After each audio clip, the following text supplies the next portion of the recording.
오늘은 그 새누리당 이명수 의원하고의 그 전화 인터뷰가 준비되어 있습니다. 일제강점기에 불과 나이레바의 13, 14, 15밖에 안 되는 나이에 이 미쓰비시 중공업과 같은 일본의 군수공장으로 강제 연행돼서 아주 갖은 그 노역, 아주 힘든 이런 그러면서 엄청난 피해를 입은 분들 우리가 근로정신대 할머님들이라고 말씀을 하죠. 이분들이 아시다시피 당시 입은 피해를 보상해달라고 지금 소송을 진행 중에 있습니다. 오늘 국회에서 이분들의 피해 보상을 촉구하는 기자회견이 열렸었는데요. 자세한 말씀 나눠보겠습니다. 일제강점기 인권 피해 문제 대책 포럼 총괄 관사를 맡고 있는 새누리당의 이명수 의원 연결되어 있습니다. 여보세요? 네, 안녕하세요. 예, 안녕하세요. 반갑습니다. 네, 의원님 안녕하십니까. 오늘 기자회견을 열었는데 어떤 분들이 함께 하셨죠? 예, 오늘 기자회견이 있었는데요. 오늘은 이제 아까 말씀하신 것처럼 일제강점기 인권 피해 문제 대책 포럼 이 주관이 돼가지고 국회에 있습니다. 이 대표는 이제 이주영 의원이 맡고 있고요. 네. 제가 총괄 간사를 맡고 있는 자격으로 제가 오늘 기자회견에 참여를 했고요.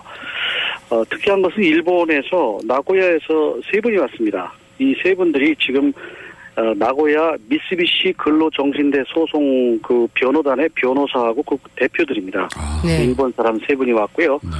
그다음에 무엇보다 지금 이제 그 정신대 피해를 입어서 그 피해를 보상해달라고 하는 정신대 할머니 대표 두 분, 김성주 씨라고 하는 할머니하고 김정주라고 하는 할머님하고 두 분이 오셨고 또 이분들 도와주는 근로정신대 할머니와 함께하는 시민 모임이라는 게 있습니다. 네. 거기 대표 세 분. 전체로 한 20분 정도 오셨는데 기자회견장에는 전 9분이 서서 함께 말씀을 했습니다. 예, 근로정신대 할머님들의 그 일제강점기 당시에 어떤 피해를 입었는지 좀 설명을 해 주세요. 글쎄 이걸 어떻게 뭐라고 이제 말씀으로 다 이제 참 하기가 좀 어려운 그런 일들이 한두 가지가 아닙니다. 네. 그러니까 아까 말씀한 대로 10세 심지어는 10세 미만도 있었다고 합니다. 불과 12, 13, 15 이 정도의 그 어린 그 여학생들에게 하여튼 여기 가면은 표창도 주고 무슨 상도 받기 진학도 당연히 해주고 이런 감원 이설을 하고 때로는 협박도 해서 이 사람들을 사실상 강제 노역장으로 끌고 간 겁니다. 그게 바로 이제 아까 얘기한 미쓰비시 중공업이라든가 후지코시 이 공장이라든가 도쿄 아사히토 공장 이런 당시에 주로 군수품에 관련된 그런 공장에 이런 그 어린 여학생들을 끌고 가서 강제로 무임금으로 임금을 주지 않은 상태로 노동 착취를 했습니다. 그래서 그게 1930년 40년대 상당한 수의 우리 당시 조선 여학생들 그 어린이들이죠 사실상 네. 끌려가서 그 피해라고 하는 거는 단순히 노동만 한 것이 아니고 여러 가지 때로는 위안부 역할도 하고 강제 징용도 하고 이렇게 복합적인 아주 그 어려운 참 역사의 피해자들인 그런 아픔을 가진 분들에 대한 그 말씀을 아까도 그 할머니 대표가 눈물을 흘리며 우시더라고요. 아이고 오죽하시겠습니까? 지금 소송이 진행 중인 걸로 아는데 몇 분 정도가 참여했는지 아십니까? 지금 소송 현재 그러니까 근로정신대 소송은요. 지금 이제 서울 중앙지법하고 광주지법하고 두 군데 이제 작년하고 올해 제기를 해서 지금 이제 진행이 되고 있고요. 바로 얼마 전에 부산 고법에서 강제 징용받은 분들에 대해서 일본의 신일본 제철 회사가 1억을 배상해줘라 이런 판결을 바로 우리 부산 고법에서 한 적이 있습니다. 예. 그거하고 연계해서 지금 이제 우리 광주지법과 서울중앙지법에서도 하여튼 이게 내용은 좀 다르지만 이런 긍정적인 판결이 나오지 않겠냐 이렇게 기대하면서 지금 이제 이 소송을 진행 중에 있습니다. 네, 그러니까 할머님들이 이 소송에서 바라고 있는 것은 피해 보상. 지금으로서 할 수 있는 건 이제 명예회복과 이제 그 피해 보상 두 가지죠. 네, 금전적인 피해 보상. 그러나 금전적인 거 이전에 이게 잘못됐다는 거, 네. 그걸 분명히 좀 확인하려고 하는 거죠. 네. 근데 제가 지금 들은 얘기로는 이게 참 어처구니 없는 소식인데 우리나라 외교부가 이번 그 소송을 전문적인 용어로 사인 간의 소송이다. 이렇게 돕지 않고 있다. 이런 소식인데 사인 간의 소송이라는 건 뭐고 이게 도대체 이 외교부가 지금 어떻게 하고 있는 겁니까? 그러니까? 근데 뭐 제가 외교부에 확인해 보니까 뭐 공식적으로 그런 것을 자기들이 뭐 외교부 전체 입장을 낸 것은 아니고 네. 개별적으로 어떤 이제 공무원의 표현이 그런 게 들어갔다고 이렇게 이제 발을 빼고 있습니다만 저도 이 얘기를 깜짝 놀랐습니다. 어떻게 대한민국 외교부에서 이런 얘기가 나오냐. 아무리 그게 개인적인 의견이고 개별적인 그 얘기를 하더라도 네. 그래서 오늘 저도 직접 그 담당 국장한테 통화도 하고 여러 군데 확인도 해봤는데 하여튼 아마 그런 얘기가 나간 것은 사실인 것 같습니다. 그래서 예. 이 여기에 대한 인식이나 외교부 입장이나 이걸 다시 대정립하고 가다듬지 않으면 안 된다. 외교부는 결국 이제 지금 아주 한일 관계 지금 외교 관계 이거에 새로운 손상이나 새로운 갈등이나 문제가 생겼으면 바람직하지 않다 하는 그런 취지로 이런 입장을 하는 것 같습니다. 네. 근데 그건 이해를 합니다만 이건 과거의 일을 해서 우리가 지금 새로 어떤 싸움이나 다툼을 하자는 게 아니거든요. 네. 과거에 있는 그대로 그 팩트 그 자체를 인정하고 그거에 맞는 적절한 배상을 해야 될 거 아니냐는 거지. 우리가 미래에 새로 지금 일본하고 새로운 뭐 갈등이나 뭐 다툼을 하자는 게 아닌데 외교부가 너무 그런 미래의 문제만 생각해서 이 과거의 문제에 대한 입장을 아예 남의 일들 같이 정말 지금 말씀한 것처럼 이 개인과 개인 간의 사인 간의 관계처럼 이렇게 표현하고 이런 인식을 갖고 있는 것 참 문제라고 생각했습니다. 네, 그러니까 사인 간의 소송이다라고 하는 그 사가 이제 사적인 것이다 이런 얘기죠? 그러니까 이제 그 일본의 기업하고 이제 근로자로 간 이제 조선 당시의 여학생하고 그런 그 개인. 노화 사이 관계다 그런 취지입니다. 근데 이걸 외교부가 어떻게 그렇게 얘기할 수 있어요? 아니 그런데 반면에 또 일본 정부 쪽은 이번 소송에 대해서 9쪽짜리 의견서를 보내왔다고 하는데 어떤 내용이 담겨 있습니까?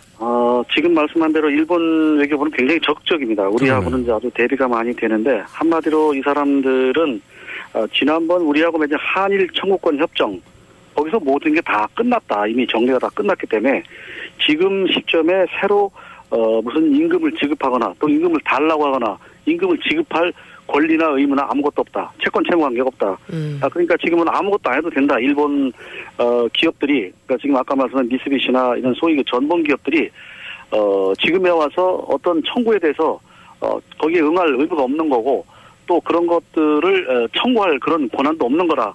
이런 식으로 이제 그 일본 그 외무성에서 9쪽짜리의 이 의견서를 보내왔습니다. 우리 재판부에.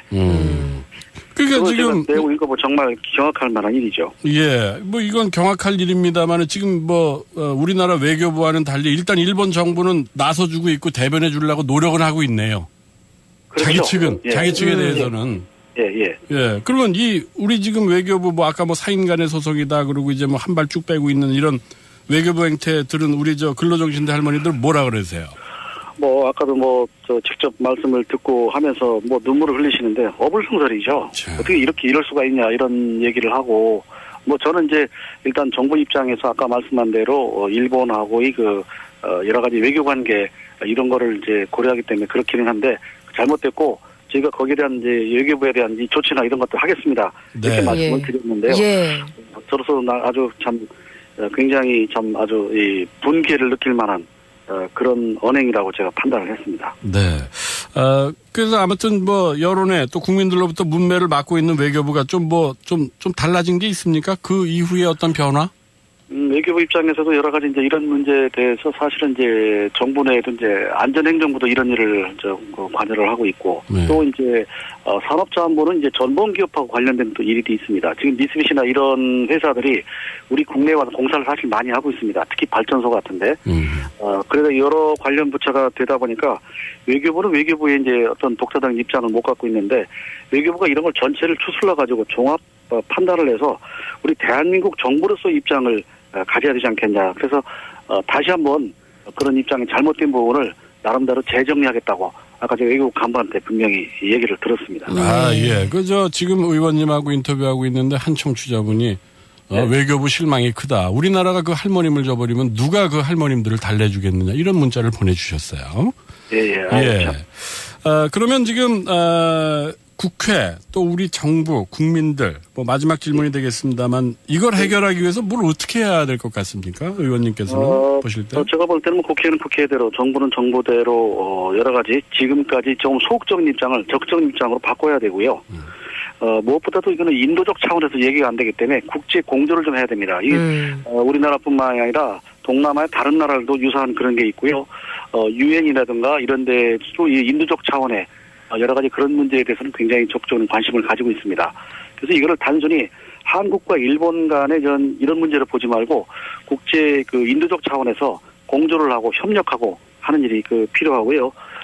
일본에 대해서 이건 뭐 여러 가지 우리가 할 수 있는 모든 뭐 외교적인 압박이라든가 또 그런 국제 공조에 대한 여러 가지 스트레스인가 여러 가지 그런 것들을 종합적으로 하도록 여기에 대한 관심을 좀 더욱 적극적으로 기울여야 될 것 같습니다. 네. 지금까지 위안부라든가 강제징용에 관심을 가졌는데 이 근로정신대 문제에 대해서는 조금 소극적이었습니다.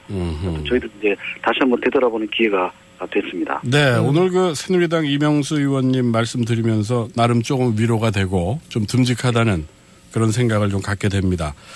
바쁘신 중에도 인터뷰 응해주셔서 감사드리고 하실 일 앞으로 좀 많아지실 것 같은데 힘 좀 많이 좀 써주시기 바랍니다. 네, 열심히 하겠습니다. 네, 고맙습니다. 네, 네, 인권 고맙습니다. 피해 문제 대책 국회 인권 피해 문제 대책 포럼 총괄 간사 새누리당 이명수 의원과의 전화 인터뷰였습니다.